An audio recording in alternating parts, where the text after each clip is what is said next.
Hi everyone, good evening. Welcome to this budget special webinar. We will wait for 1 more minute so that more people can join. Okay, so let's just start after a minute.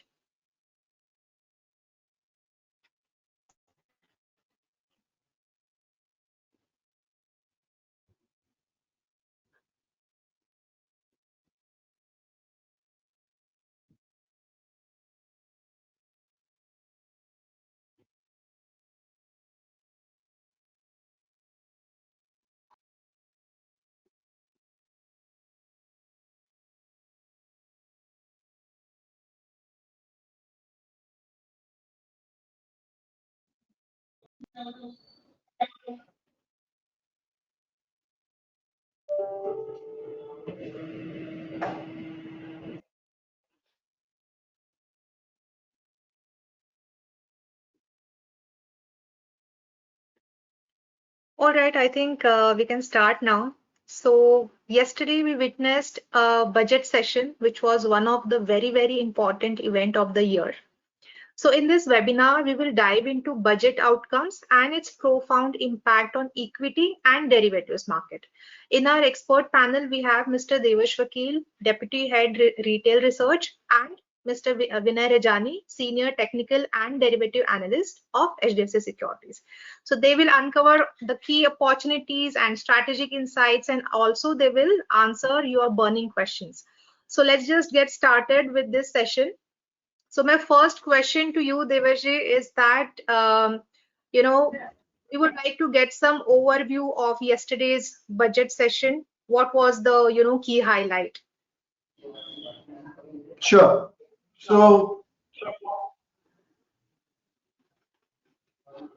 is my screen visible? Yes, it's visible. Okay. So we have issued two reports. One is from our institutional research team. Fiscal prudence continue to undeterred. About 27 slide presentation is there, which is available on our website. And also our retail team has come out with a report.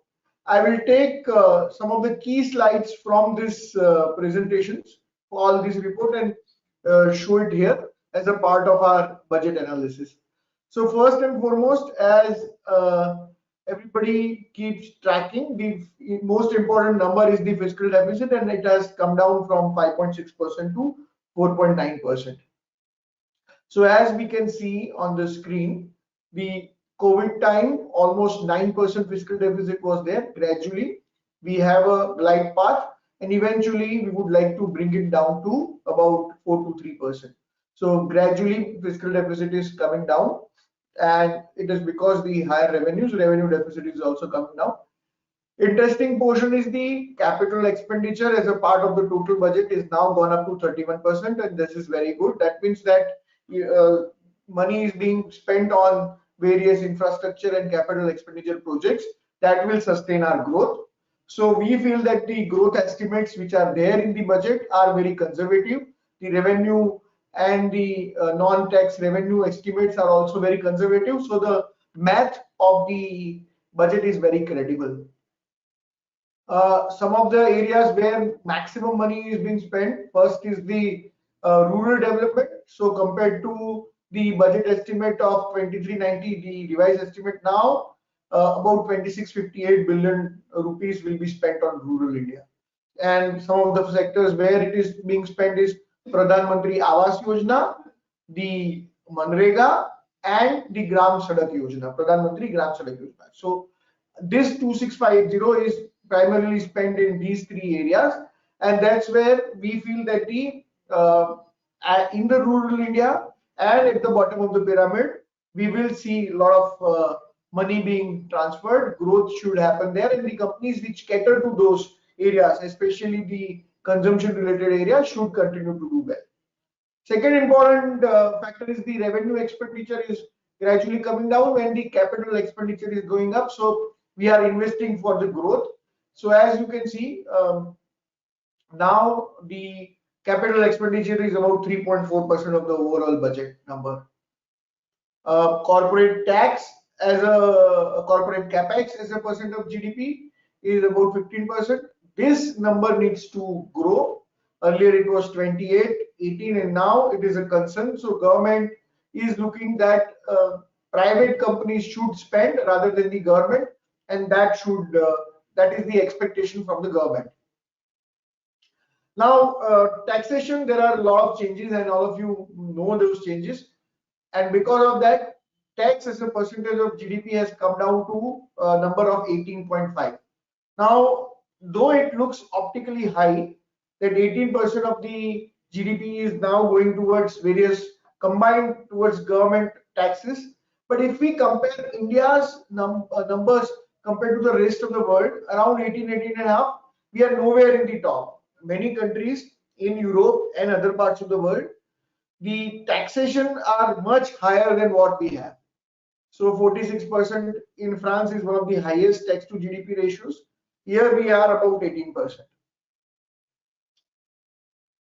Now, if you see this, corporate tax is about 3.2% of GDP, and income tax has now surpassed the corporate tax. So in India now, this blue line is corporate tax, and that shows that corporate tax is at 3.2%, while income tax is 3.4% of GDP. So first time India income tax is more than the corporate tax. This is an important number, but when we compare this number compared to the global averages, 8% is the average of OECD countries. So we think that this 3.4 income tax number is very high number. Eventually, this number can go to 4, 5, 6% as more A, taxes on higher income increases, B, more and more people give taxes. So in India, about 8 crore people pay income tax, and if we see, this is the number which I've taken from the FY24. Out of 8 crore taxpayers, about 50% has shown income less than 5 lakhs. And as we increase the slab of lower and lower income, more and more people are showing income up to the tax slab. So this is a very big concern for India. And I think subsequent budgets and everything will focus on this number. Now, important measures are the new tax slabs, and compared to the last time, we have a new slab between, earlier it was 3 lakh to 6 lakhs, now 3 lakh to 7 lakh. 6 lakhs to 9 lakh was another step that has been increased to 7 to 10, 10 to 12, and these are the differences. So for a person who's earning about 16 lakh, the total tax including cess is about 1.5 lakh. So that was 1.7 lakh. It has reduced to 1.53. This is the benefit given. Obviously, the standard deduction has been increased from 50 to 75. So these are major tax related measures and broad macro related numbers. Now, I'd like to spend some time on various sectors. So if you see some of the sectors where the budget is beneficial, one is the Pradhan Mantri Awas Yojana, where housing finance companies like Awas, Home First, and Canfin Home can get benefit. Then we also have certain provision which are beneficial for insurance companies. The sectors like road and urban housing have got a lot of positives.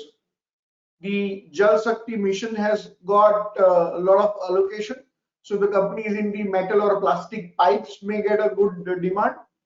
And everybody knows that the government has tried to give a lot of packages for their allies which are there in the NDA government. So Bihar and Andhra Pradesh have got large allocations. Total 260 billion projects have been given, allocation have been given for various road projects in Bihar, and similarly around 150 billion towards construction and development of Amravati. So the cement and building material companies who are there in Bihar and Andhra Pradesh are likely to do well. cement companies who are there are likely to do well. Electric vehicle and lithium-based specialty chemical players like Neogen has also got some positives from this budget. So all this information is available in our report. Apart from that, another report where sector-wise, what are the various provisions and what are the likely impact on the sector has been issued by our retail team. So I would request those who want to understand this in detail can go through these reports. Over to you, Sunal. Yeah, thank you so much for a very nice overview about what we got from the budget session yesterday.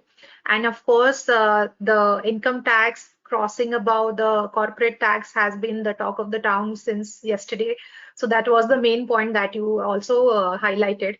So now, Vinayji, I would like to ask you that, let's come towards markets. How is market set up right now after the event, and especially from the derivatives perspective? So what are your insights about this? Yeah, thanks, Sonali. Is my screen visible?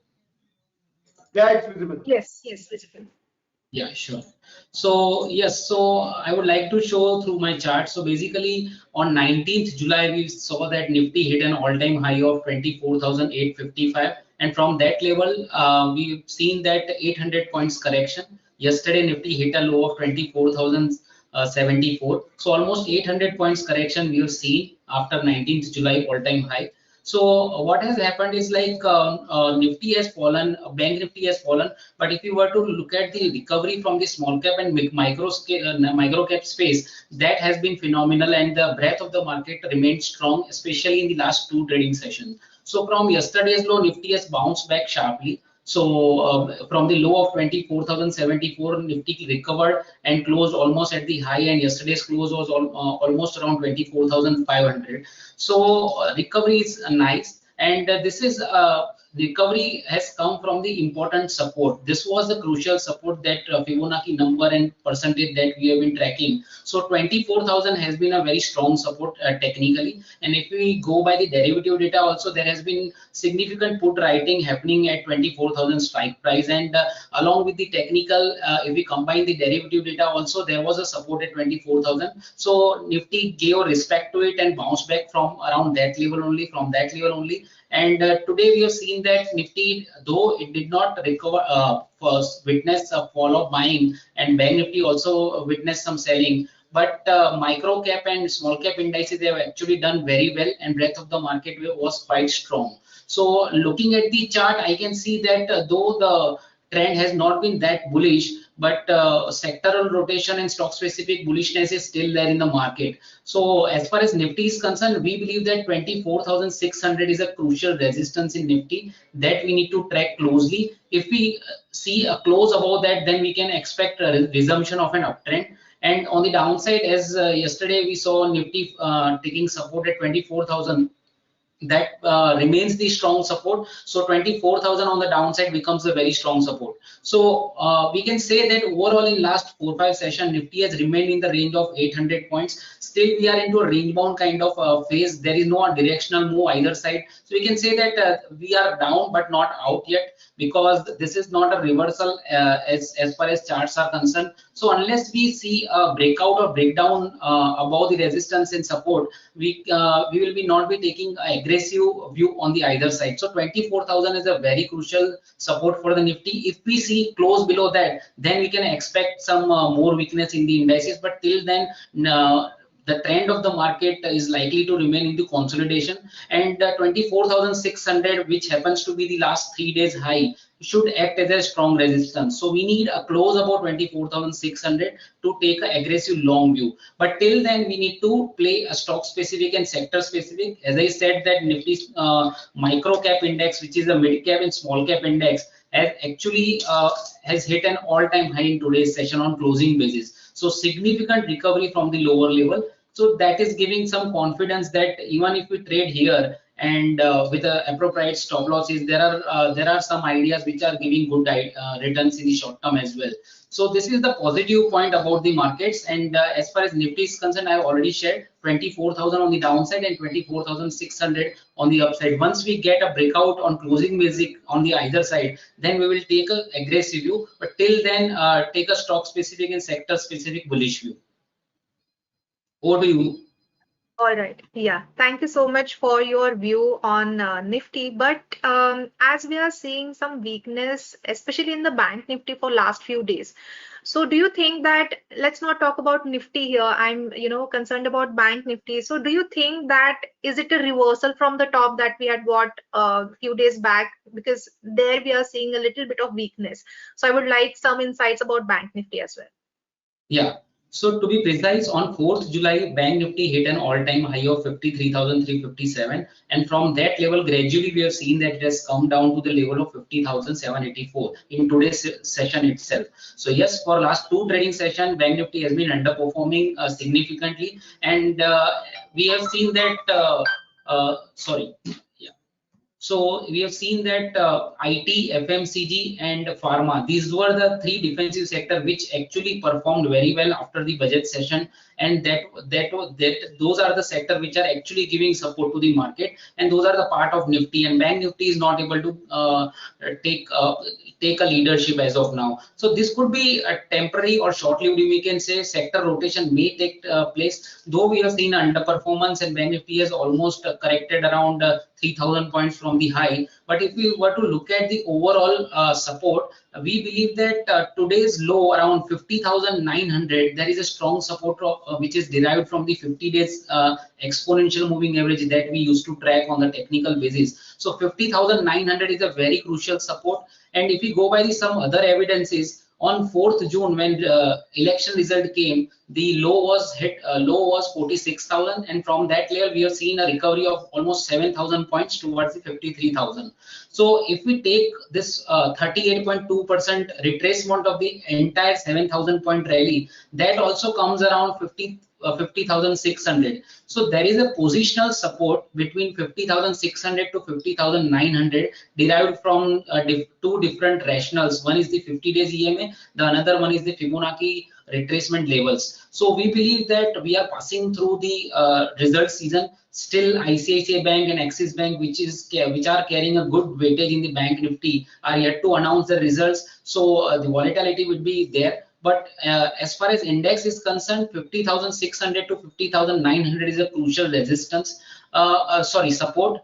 So that need to be tracked. And as far as resistance is concerned, yesterday's high becomes the strong resistance, that is around 52,500. So we are into a choppy trend, we can say, as far as Bank Nifty is concerned. Nothing is looking like a directional trade as of now. So as of now, you need to just buy on a dips and sell on rally. That kind of strategy should be there on the Bank Nifty. So 52,500 is an important resistance. Once we see Bank Nifty taking out that level, then we will take an aggressive long view. And if we see Bank Nifty breaching a support of 50,600, then we will take a positional downtrend view. Till then, as like Nifty, I said, it is into a range. Bank Nifty can also be considered into a overall range only. So this is the correction as far as current status is concerned.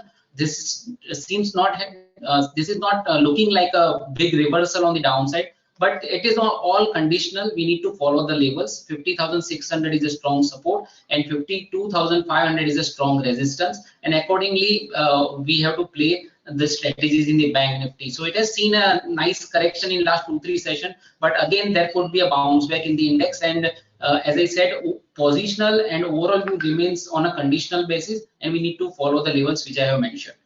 Sonali.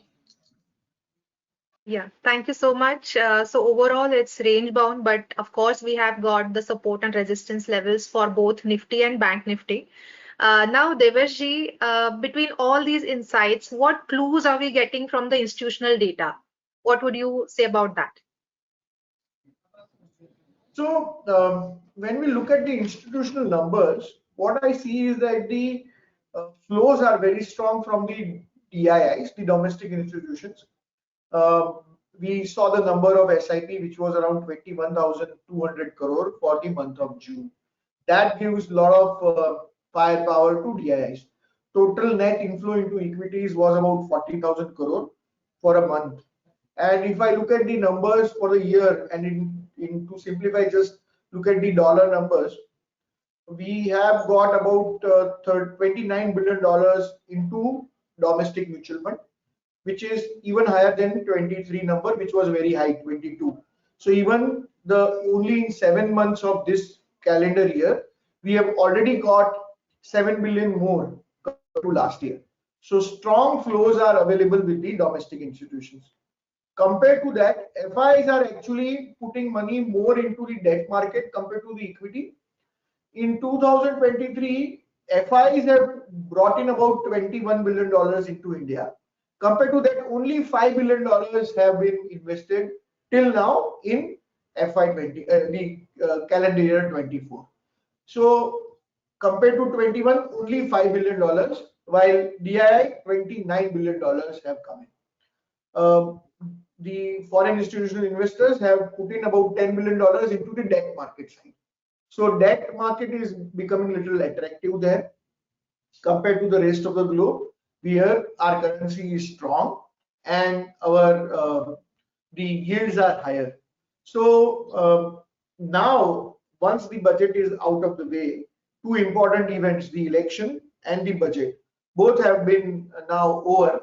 We feel that the FI's flow can actually start coming in a larger amount, and that means that the sectors which are traditionally FI favorites, like IT, FMCG, blue chip stocks, or pharmaceuticals, those companies should be kept on radar, because I see that since FIs have put in less amount of money, there will be some catch up there, and we can expect more money to come in from foreign institutional investors post the budget.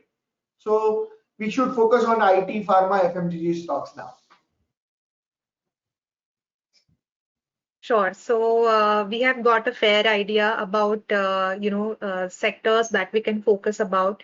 Even in the beginning of the session, in the overview of budget, you had given us the basic idea about which sectors are now in focus. But now, Vinay ji, I would like to ask you, in detail, can you give us a idea of which sectors are now into focus, connecting to the companies from that sectors? Yeah, sure. So the one sector which Devarsh just mentioned is the Nifty IT index. So I would like to show, if the screen is visible, this is a weekly chart of the Nifty IT index, which actually broke out just before the budget. And we all know that Infosys and TCS, the largest IT company, posted a very good result. And after that, we have seen nice breakouts in the Nifty IT index. So there is a positional bullish setup on the Nifty IT index. This is the monthly chart, and we can see that whatever high which was made in the month of January 2022, that has been taken out, and this pattern is quite convincing if you were to go by the technical pattern. So it looks like that IT index is here to stay and likely to give good alpha in trading as well as for the investors also. So looks very convincing setup. IT is looking very strong. The another sector I would like to discuss is the Nifty Pharma. So Nifty Pharma is also another sector which is trading around its all-time high. So in the month of June, we have seen that it came out from the consolidation. Previously, for last 3 months, it was into a narrow consolidation, and that was actually taken out, and follow-up buying can also be seen in the pharma space. So IT followed by pharma. The another sector which I would like to discuss is the FMCG. So FMCG in this month, in the month of July, has already risen at 10%. So it is a risk reward ratio not that much favorable, because after a 10% rally, it becomes very difficult to get a return in the short term, for especially in the if index has gone up by 10%. So positional setup of the FMCG index is quite strong. If it comes down, show some correction, then we can take it as a buying opportunity, and dip should be utilized to take a fresh long position in the FMCG space. The another space I would like to discuss over here is the insurance space. There is no predefined index for those stocks. Like there are many companies belongs to many large houses. So insurance space like LIC India, ICICI Prudential. So there are 4 or 5 well recognized companies which is which is listed on the exchange, and they are looking good sectorally. So basically, sectorally, we are bullish on insurance space, as there has been good quarterly results announcement by some companies like ICICI Prudential, and there are also convincing breakouts on the charts. So insurance space looking very strong. As I said, IT index, it has very less to do with the budget announcement, but the way charts have been developed recently and the way large cap companies have posted their quarterly results, it looks like that IT can continue to rally from here, and it is likely to outperform the overall markets. So IT, pharma, and up to some extent FMCG at lower level, and as I said, insurance sector is looking good. We don't have a predefined sector index for that, but you can look for these stocks which are the part of insurance sector. Yes, Sonali. Thank you so much for mentioning the sectors. So to repeat, the IT, pharma, and FMCG, these are the sectors which are into focus and which are looking positive to you. So thank you so much, Vinay ji and Devarsh ji, for giving all the information and insights about this topic. Now we are opening for the Q&A. So audience, you can post your questions into the question box and we will try to answer most of them. So I request all of you to post the questions into the question box and we will take them one by one.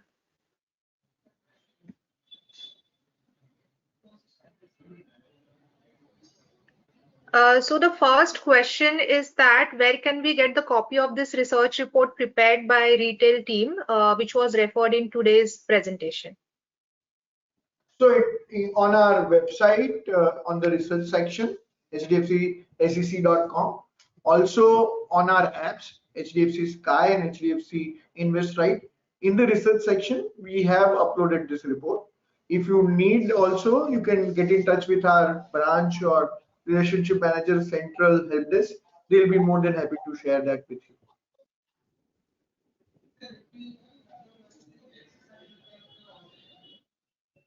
There is next question. What is your take on defense and railways? So these stocks are in a limelight. They will continue to do well, but the incremental allocation in the budget is not that high. That means we can see them price-wise consolidating for a couple of quarters.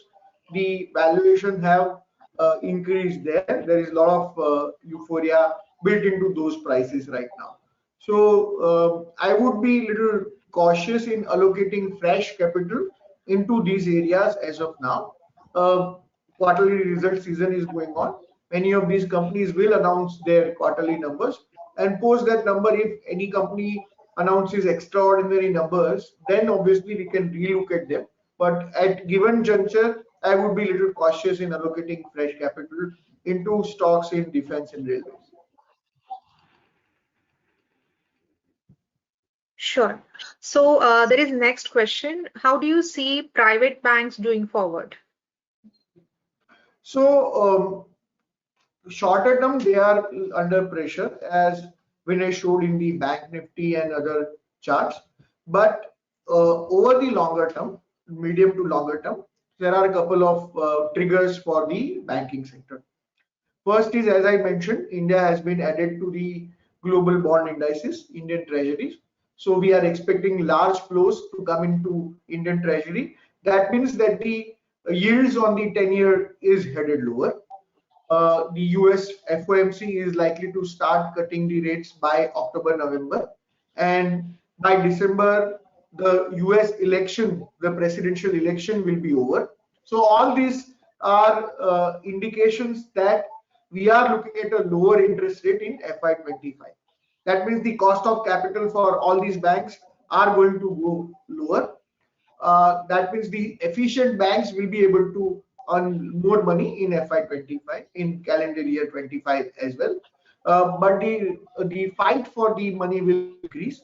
That means the cost of acquiring the deposits will go up, and that means inefficient banks and many public sector banks may find it difficult. So my advice would be to stick to larger banks, larger private sector banks like ICICI and Axis. That's where I think more margin of safety is there at this juncture of time. Sure. So the next question is that why some sectors continue to underperform for so long, like chemical? So prices are nothing but the slave to the earnings. If earning doesn't rise, the stock prices do not perform.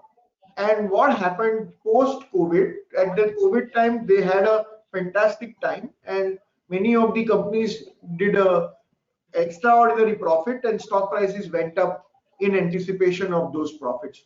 Now, for the last couple of years, the inventory issues and the problem in the chemical sector is being addressed.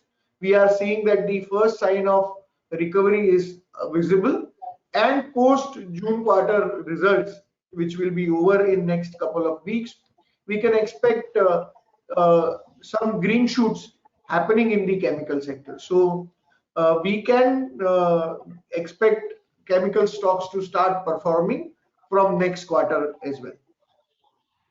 All right, so that's a good news for chemical sector. Next question is for infrastructure. So the question is, does infrastructure sector look promising owing to the rural development? Yeah, so infrastructure side, companies who are into making roads, the road contractors are going to get a lot of business, especially contractors based out of Bihar and Andhra Pradesh have got a lot of new packages. Companies who are into irrigation projects will get a lot of orders.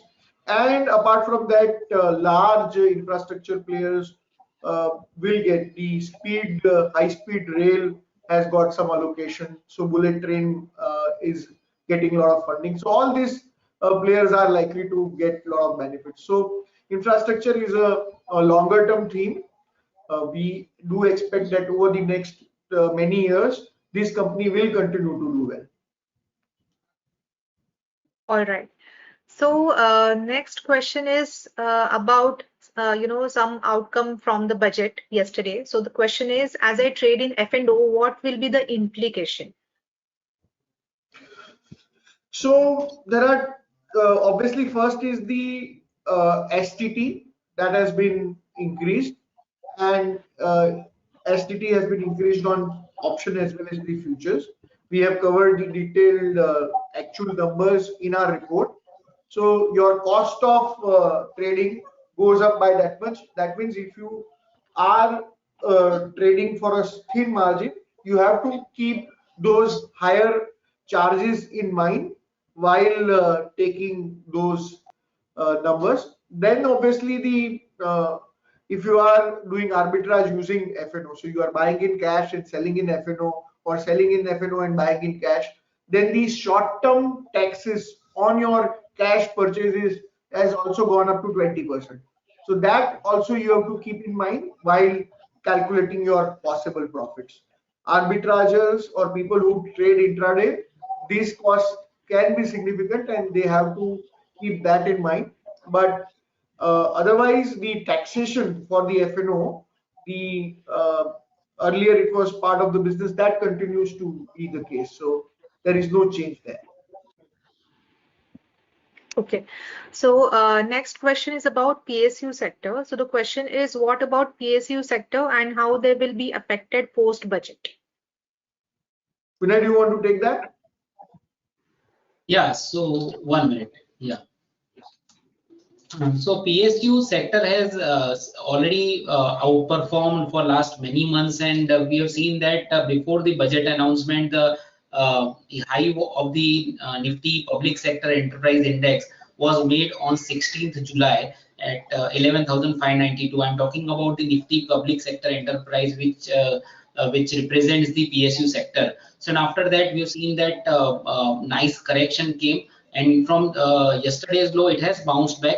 But selectively, we need to take view, like as I said, that some insurance company from the PSU space or some fertilizer companies can perform well. So we have to be very selective, like defense space in the PSU have already run up a lot and now looks a bit overbought on the chart. So we have to be very vigilant when we are selecting any particular stock in the PSU, because many have performed and gone through the roof. So better not to take risk in the stocks which have already risen in last 3-4 months. Better to wait for the proper running corrections and utilize those correction to go long. So it is not the time of momentum buying. They are selectively doing well. So we have to be very vigilant, as I said. And right now, short-term trend for the PSU space has been zigzag kind of and choppy kind of trend is there.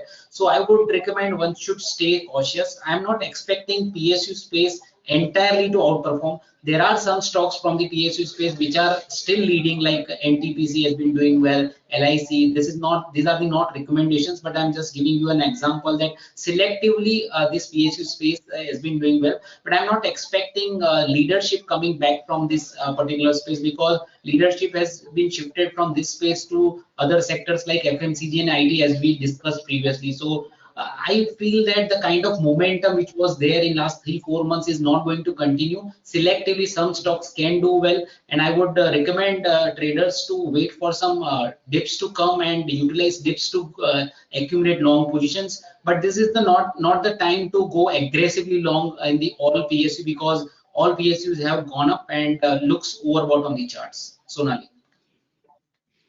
Yeah, thank you so much for the view. Next question is taking the current market scenario, if the interest rates are to come down, can we take some allocation in any particular small or mid cap segment?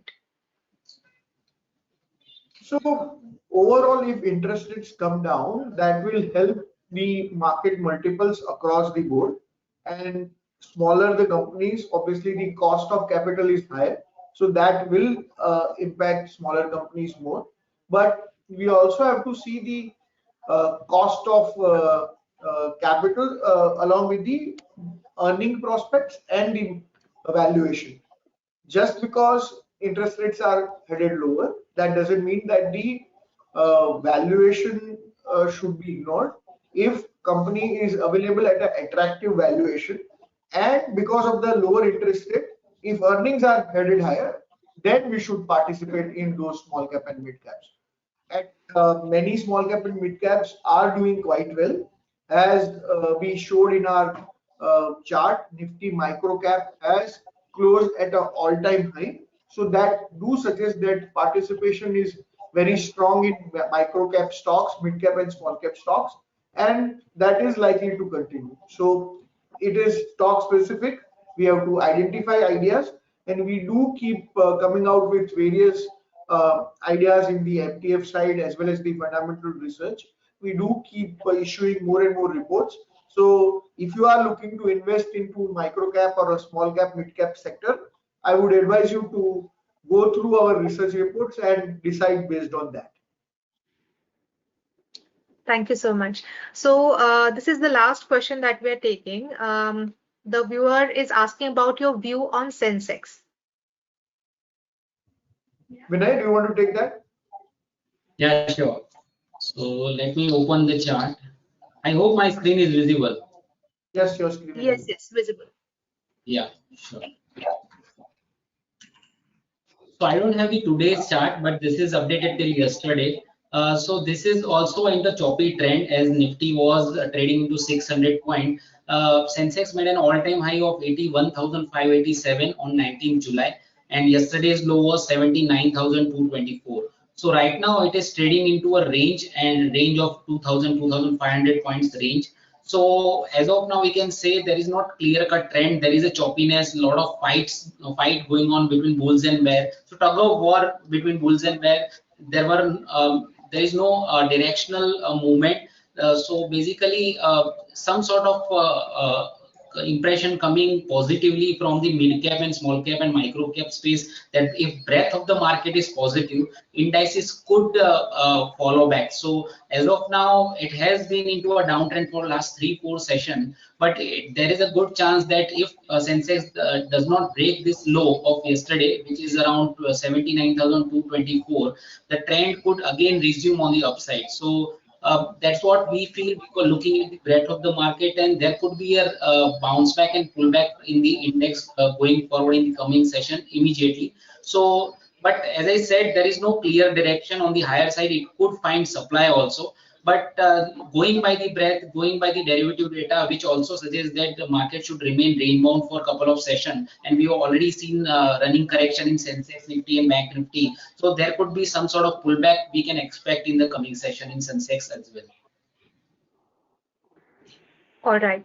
So that was the view about Sensex as well. So if I take everything together, we have a view on Nifty, on Bank Nifty, on Sensex. So everything is crystal clear as of now.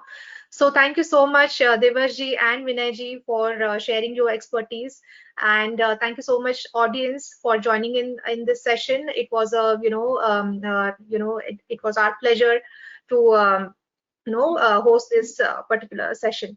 So thank you so much for joining in. Thank you, Devarshi. Thank you, Vinay. Thanks, Thank you. everyone. Thanks for having me.